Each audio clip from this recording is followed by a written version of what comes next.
Hi everyone, I'm Annie. Welcome back to the channel and welcome to my pumpkin Halloween special where I'm making canned pumpkin soup, some pumpkin spice cookies from flowers that I've made. We've got instant curry meals that you just rehydrate and some seed snacks. So I hope you enjoy. Obviously we're approaching Halloween and I'm doing a pumpkin special. So this is my very quick, zero waste pumpkin soup. So in here I've got 3 pumpkins. It's all had the seeds taken out and just chopped up. So we've left the skins on and everything. I'm doing it in the pressure cooker today, but you can do it in a slow cooker or roast it off in the oven. Also, I have chopped up probably about 5 or 6 medium onions, some carrots, not peeled them, just chopped them up, and a great big clove of garlic, the whole thing. Just going to pop that in. I'm going to put in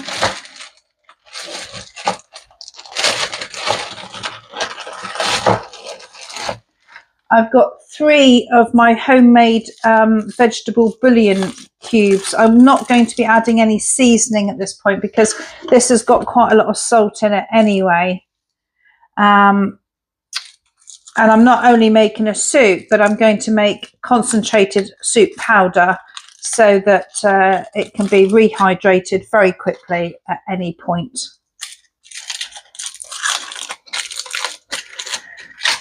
I do have some pumpkin spice. You can add ginger and nutmeg and stuff like that to your taste. I've got this little pumpkin spice, but I'm going to add that once I've got my mix all cooked down. Adding 1 litre of water. I need to make sure that's covering the bottom. Yes, it is. Turn it on. So I put the lid on my pressure cooker. I turned it on. It's a while since I've actually used the pressure cooker for making whole meals rather than just canning. So I don't have to let it vent for 10 minutes. So it's taken, I would say, 5-6 minutes to come up. It's steaming well now. So I'm just going to put the gauge on. Once that comes up to pressure, I'm then going to set the timer for 10 minutes. When using your pressure cooker, you always want to follow your manufacturer's guidelines and make sure that you put the right weight on it. Mine's a 10-pound weight for my altitude, so you need to check where you are. And also cooking times may alter. So my pumpkin's been under pressure for at least 10 minutes. I'm gently going to take it over to the sink, run some water on it and bring it down to pressure or down to natural pressure as quick as possible.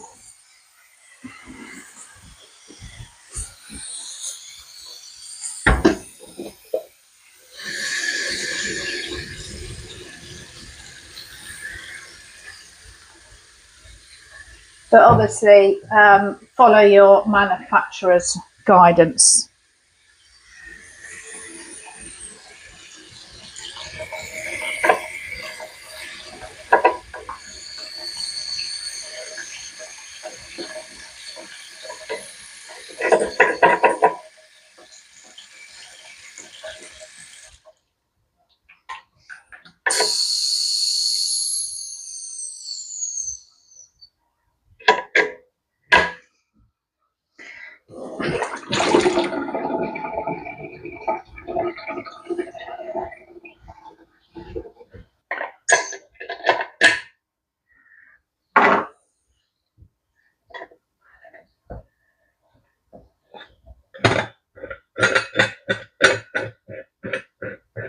Obviously, everything will be absolutely boiling, so please be careful.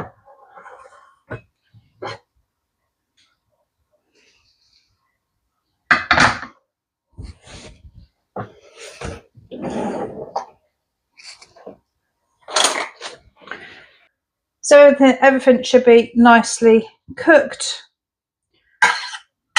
We're going to give this, not much liquid in the bottom. I'm actually going to strain this off, retaining the liquid for my soup, because I also want to be making an instant soup powder.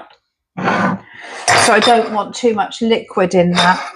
Now, it might be easier to do it in a bigger pan and then add it back in.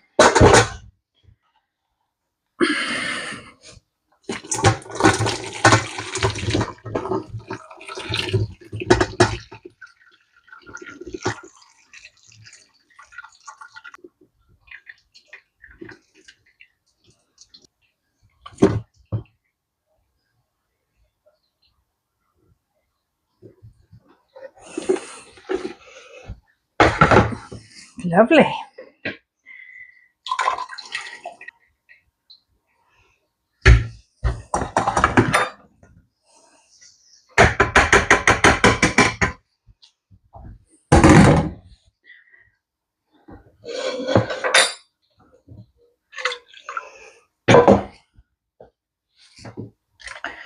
Going to blend all this up.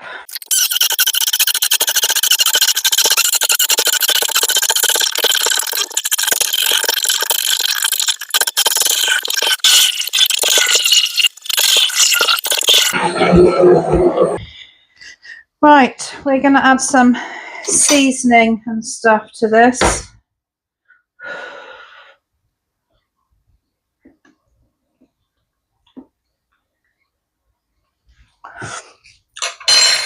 Definitely salt.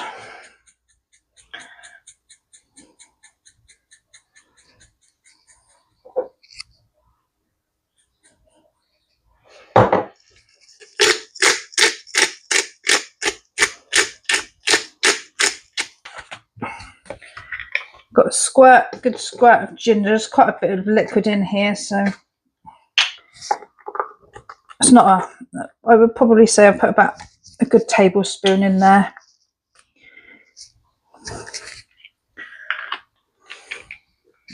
And I'm just going to put in 1 teaspoon of spice.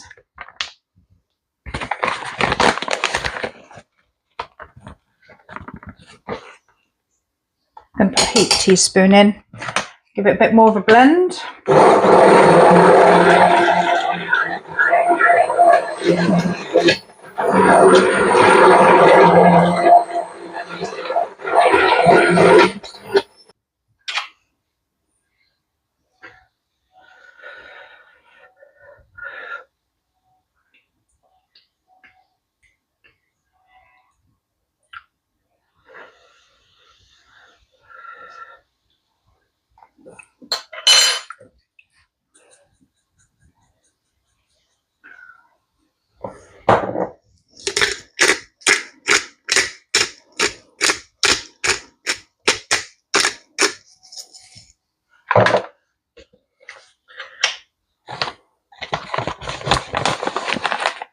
You really just need to build it up slowly. You can always add more, but you can't take it away. It's blended enough, it just needs stirring up properly.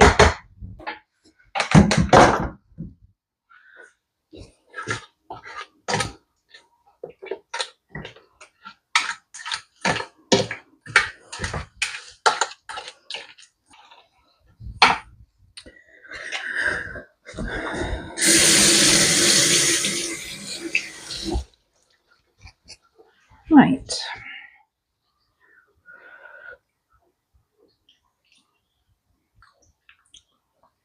Yeah, that's much better. I've got some coconut milk, and obviously I've got the stock as well that I can use.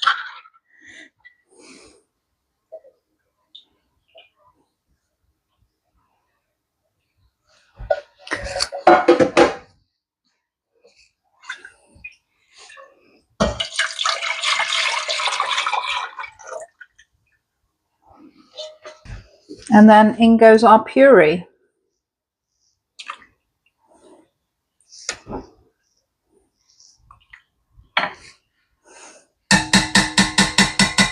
And depending on how thick you want it, as to how much puree you add, you want a better something to stir it with though.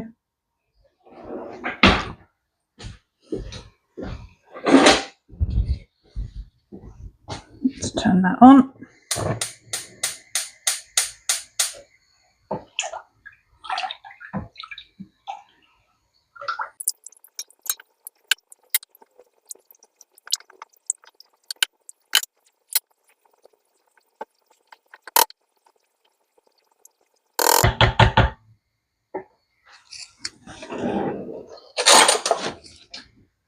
Final taste.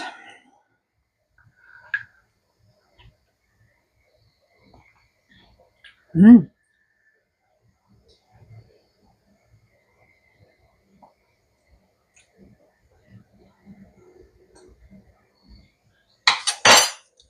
nice, very moreish. I love coconut anyway, but if you don't want it to be so dominant a flavour, you don't actually have to add the coconut milk. You can just add the stock, or you could add half a tin. If you're not going to use the coconut milk, you can use stock, and if you want the creamy texture, just add some milk powder to it or some cream. You could also add a little bit of curry powder to it if you want to do that.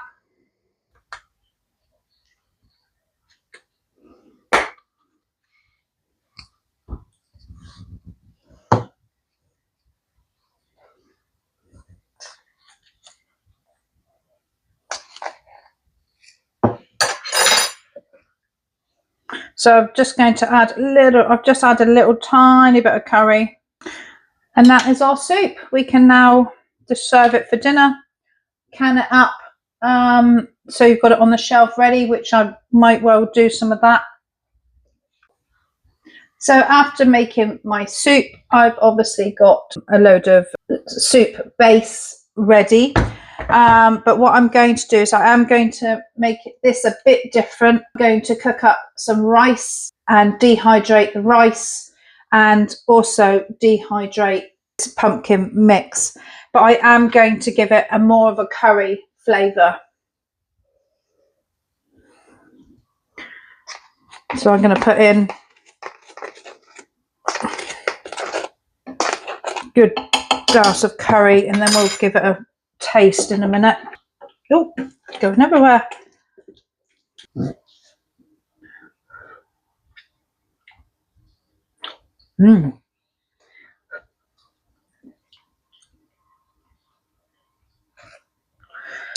Just going to add a little bit of sugar.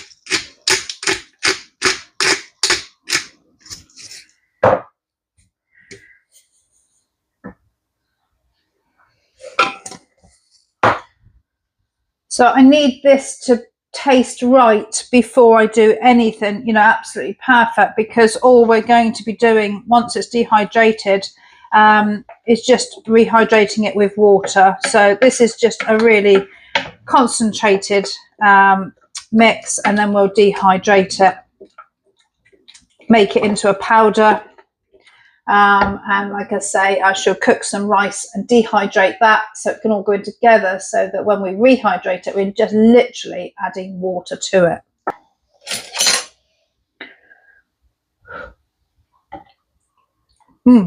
Wow, that's perfect. That is so nice. Right, so going to get this in the dehydrator.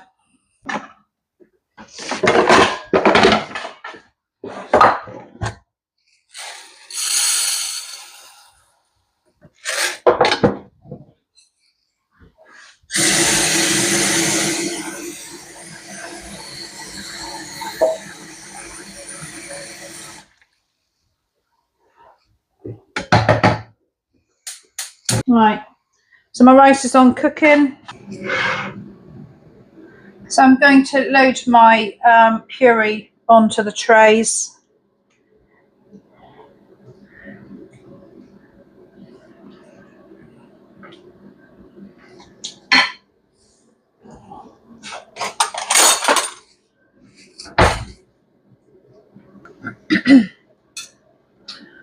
I've set the dehydrator for 60 degrees and I shall put it in there until it is dry and crispy.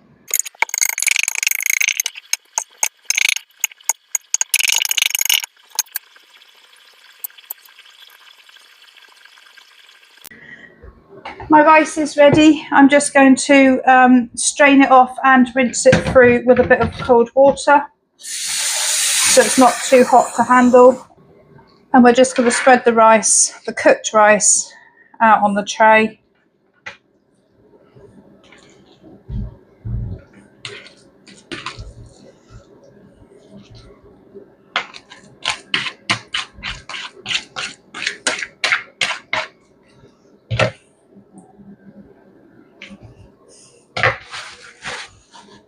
Give them a little pat, get as much as the water off as possible.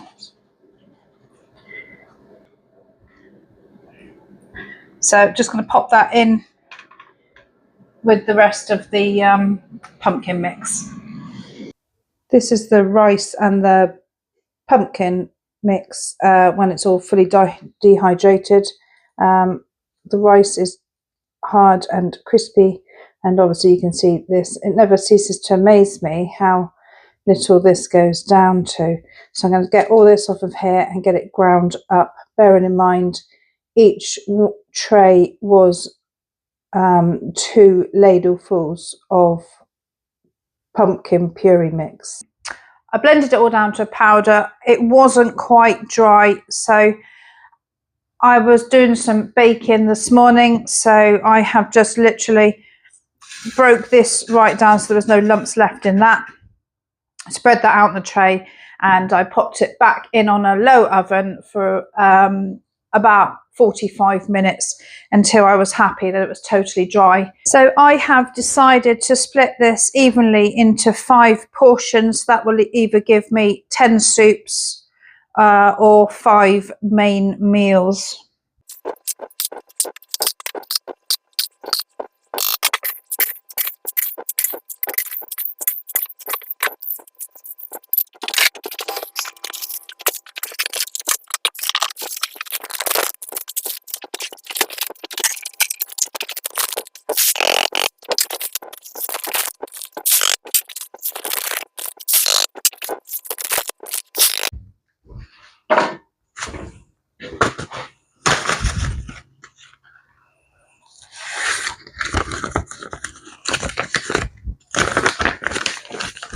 Some people might wonder why I've cooked and dehydrated the rice, but obviously rice is in the packet, it's just it's dried rice, it's not cooked, so it won't hydrate if you just add boiling water. It needs cooking, whereas this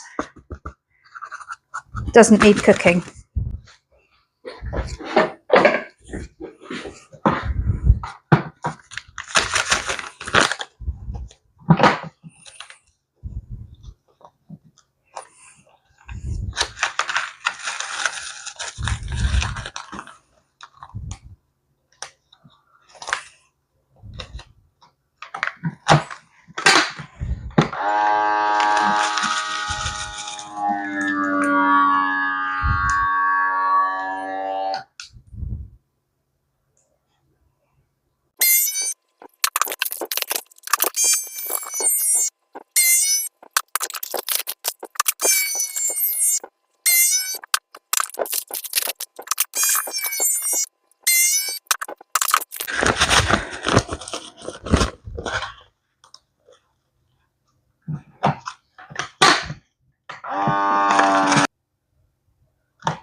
So there we have it, 6 instant curry meals. If you had to buy it, probably £6 each, I would say. So another great saving. Really good for hiking, backpacking, camping, emergency situations, anything. It's just ready to go. Just add hot water. And actually, if you didn't have hot water, as long as you had sterilized water, you could just add the water to it. It will absorb. It would just take a little bit longer, and obviously it'll be cold, so it won't quite be as nice. You could perhaps even make it into like a patty by adding very minimal water to it, and then fry it off if you wanted to. So this is our pumpkin seeds, and I have to take it back. I haven't put oil in this one. Just literally put some smoked paprika in and put it in on a low oven, then obviously turn the oven up when I was turning it up for the shortbread. Then I could hear the seeds popping in the oven, a bit like popcorn. I took them out, I've let them cool, and they're really, really tasty and easy to eat. The last ones I made, you couldn't really crunch them. They were a bit rubbery, and I think that might have been the oil. So yeah, this is really nice. I'm going to vacuum pack some of those up so that they stay crispy like they are, so I can have them as snacks.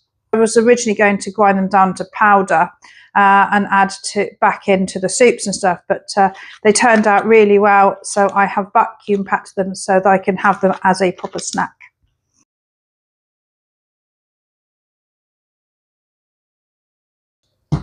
I'm not sure when I was making the mixture just a minute ago whether I had my video on, my sound on or not. So I'm just going to quickly tell you the ingredients was 2 cups of gluten-free flour, half a cup of powdered sugar, half a cup of cane sugar, 1 cup of unsalted butter, 2 teaspoons of pumpkin spice, 1 teaspoon of ground cinnamon, and 1/4 teaspoon of salt. I used a combination of pumpkin flour, squash flour, sugar beet flour. That's why we've got this colour. I also put in some acorn flour because I had lots of little bits and I wanted to get it all sort of like used up. So I mixed all the dry ingredients together. Then I rubbed in the softened butter and put it in the fridge for 1/4 hour to set up. Because of the colour and children eat with their eyes, and I'm making this for the grandchildren, I have gone online and got a picture of a bat, printed it out, and so that I can stencil round it, and then we'll just do some eyes and things with some chocolate.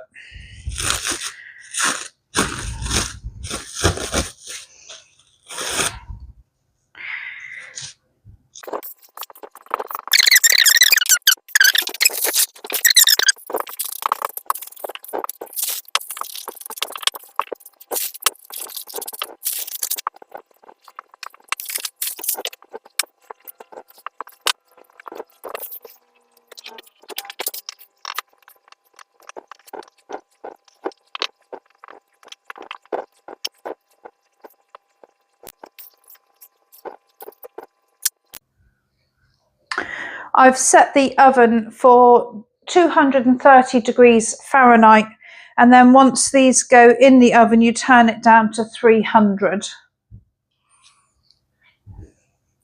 I'm just going to do exactly the same and get my cookies cut out. So I've got all my bats cut out, and I've also got some shortbread fingers. Going to put them in the oven, remembering to turn it down to 150 degrees. And I'm going to check it after 35 minutes, or even after half an hour actually, because they're not as thick as normal shortbread. I've taken them out at just before the half an hour mark, because I thought that they looked like they were beginning to burn around the edge on a couple of them, so I've taken them out. That's the thing about cooking with flours that you've not used before. I really don't know how they work, so to use them and learn them before I needed to, is key really, to not wasting stuff, or not wasting flours and stuff that I've never used.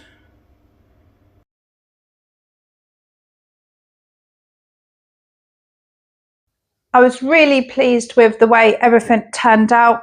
I was disappointed in myself with the actual cookies. I did allow them to overcook. I followed the recipe, but their gluten-free flours are normally white flours and stuff like that, rice flours. And so I was obviously using my own flours. I've not baked properly with them before, and wasn't sure how they would react in the oven. That's a nice thing about practicing with stuff that you are making and growing, so you know how it does react. So the actual recipe told me that I should cook the shortbread for about 35-40 minutes. I did mine for 30 minutes. I checked it at 20 minutes, and I looked at it, then I thought, God, they look really nice. They were puffed up and really looking lovely. But I thought it was way too early to take them out, and I couldn't really tip it to see if the underside was brown or whatever, because they're already that sort of colour. But I should have taken them out at the 20-minute mark. Like I say, I left them in for half an hour, and that is definitely too long. So they may be just decorations this time round, but are definitely a big learning curve. I hope you enjoyed the video, and give it the old thumbs up and a subscribe if you're not already. It really does help the channel when you get involved with that sort of interaction. It helps to promote the channel, the algorithms and all stuff like that. So so please do give it a subscribe or a like or a comment. That's it for now. Till next time. Bye.